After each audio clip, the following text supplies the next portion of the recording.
अस्सलाम वालेकुम। आज के लेक्चर में आप सबको खुशामदीद। इससे प्रीवियस लेक्चर के अंदर हम लोगों ने जीडीपी डिफ्लेटर से और सीपीआई से इन्फ्लेशन रेट को कैलकुलेट किया था। आज के लेक्चर के अंदर हम लोग डिस्कस करेंगे जो सीपीआई से इन्फ्लेशन रेट का आंसर आता है और जो जीडीपी डिफ्लेटर से इन्फ्लेशन रेट हम कैलकुलेट करते हैं, उन दोनों से इन्फ्लेशन रेट का आंसर डिफरेंट आता है। और वो क्यों डिफरेंट आता है उसकी कुछ रीजंस हैं, वो रीजंस वन बाय वन हम डिस्कस करेंगे। सबसे पहली वजह जो है जिसकी वजह से सीपीआई से और जीडीपी डिफ्लेटर से इन्फ्लेशन रेट का आंसर सेम नहीं आता, वो है प्राइसेस ऑफ कैपिटल गुड्स। अगर हम जीडीपी डिफ्लेटर की बात करते हैं तो उसमें कैपिटल गुड्स की प्राइसेस इंक्लूड होती हैं।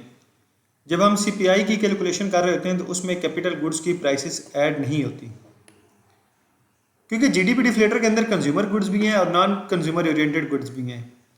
लेकिन सीपीआई का चूँकि है ही वो बेसिकली कंज्यूमर ओरिएंटेड गुड्स है, तो उसमें जो मशीनरी है वो गुड्स जो फर्दर प्रोडक्शन के लिए यूज़ होती हैं वो शामिल नहीं होती।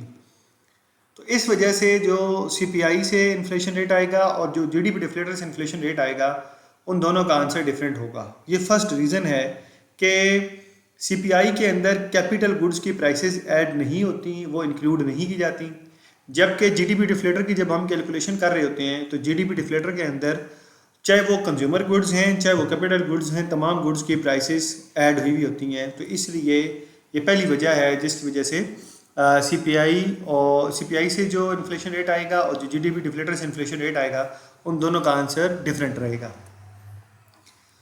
दूसरी वजह जिसकी वजह से इन्फ्लेशन रेट का आंसर डिफरेंट आता है from CPI and GDP deflator, वो ये है कि prices of imported consumer goods.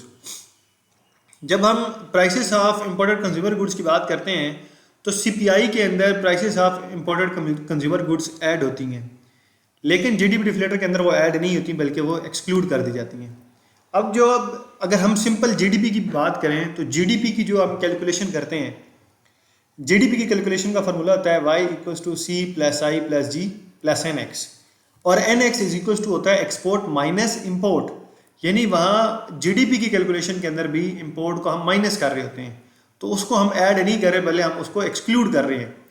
तो जो प्राइसेस ऑफ कंज्यूमर गुड्स हैं फॉर इम्पोर्टेड गुड्स, सीपीआई में तो वो इंक्लूड होती ही होती हैं, लेकिन जब जीडीपी की कैलकुलेशन कर रहे हैं, जब जीडीपी डिफ्लेटर की कैलकुलेशन कर रहे हैं, तो उस टाइम पे हम जो इम्पोर्टेड गुड्स की प्राइसेस होती हैं वो इंक्लूड नहीं करते, क्योंकि इंपोर्ट्स को जीडीपी में से माइनस किया जाता है। एक्सपोर्ट माइनस इंपोर्ट करते हैं नेट एक्सपोर्ट के लिए, तो इंपोर्ट वैसे ही उसमें से एक्सक्लूड हो जाती हैं।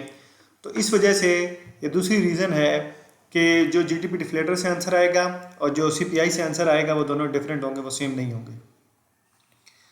और जो तीसरा एक मेजर रीज़न है कि जिसकी वजह से इन्फ्लेशन रेट का answer from CPI and GDP deflator different होता है, वो है बास्केट ऑफ गुड्स।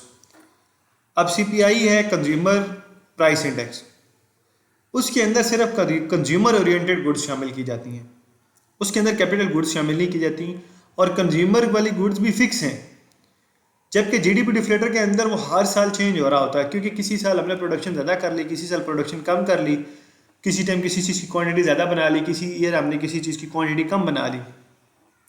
तो जीडीपी के अंदर हर साल वेरिएशन आ रही होती है, कभी चीज़ें ज़्यादा बन रही हैं, कभी कम बन रही हैं। जबकि कंज्यूमर जो प्राइस इंडेक्स है उसके अंदर जो बास्केट ऑफ गुड्स होती है वो फिक्स है, उसके अंदर सिर्फ कंज्यूमर गुड्स आएंगी और फर्दर गुड्स नहीं आ सकती। जबकि जीडीपी के अंदर चाहे वो कंज्यूमर गुड्स हैं, कैपिटल गुड्स हैं, वो इंक्रीज़ भी हो रही हैं, डिक्रीज़ भी हो रही हैं।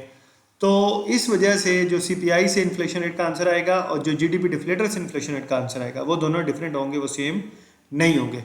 तो ये कुछ ऐसी रीज़न है, इसके अलावा और भी बहुत सारी हो सकती हैं, लेकिन ये तीन मेजर रीज़न हैं जिसकी वजह से जो इन्फ्लेशन रेट हम निकालते हैं, हम फाइंड करते हैं सीपीआई से और जीडीपी डिफ्लेटर से, वो दोनों डिफरेंट होते हैं, वो दोनों सेम नहीं होते। तो ये आप बात हमेशा के लिए याद रखिएगा कि सीपीआई और जीडीपी डिफ्लेटर से इन्फ्लेशन रेट कभी भी सेम नहीं आएगा। क्यों नहीं सेम आएगा, उसके तीनों रीजन जो है मैंने बड़े डिटेल में आपके सामने शामिल कर दिए। और एक और बात याद रखिएगा कि इंडेक्स कोई भी बनाया जा सकता है। आप स्टूडेंट प्राइस इंडेक्स बना सकते हैं, उसमें जो स्टूडेंट ओरिएंटेड चीज़ें हैं वो आप सिर्फ शामिल करें तो उनको बना लें। तो इंडेक्स कोई भी बनाया जा सकता है, लेकिन चूंकि जो CPI है और जो जीडीपी डिफ्लेटर है, इसके अंदर ओवरऑल जो चीज़ें होती हैं वो सारी की सारी आ रही होती हैं, तो इसलिए हम इनको यूज़ करते हैं। वरना तो हर कोई भी इंडेक्स बना के उसकी बेस के ऊपर अपने लिए वो इन्फ्लेशन रेट कैलकुलेट कर सकते हैं। स्टूडेंट प्राइस इंडेक्स बना के वो देखेंगे वो जो उनकी यूज़ की चीज़ें हैं हर साल उसमें कितना प्राइसेस में इंक्रीज़ आ रहा है, तो वो उसको यूज़ कर सकते हैं। तो बहरहाल आज के लेक्चर में इतना ही। अगर आपको वीडियो पसंद आई हो तो इस लेक्चर को शेयर भी करें और इस वीडियो को लाइक भी करें।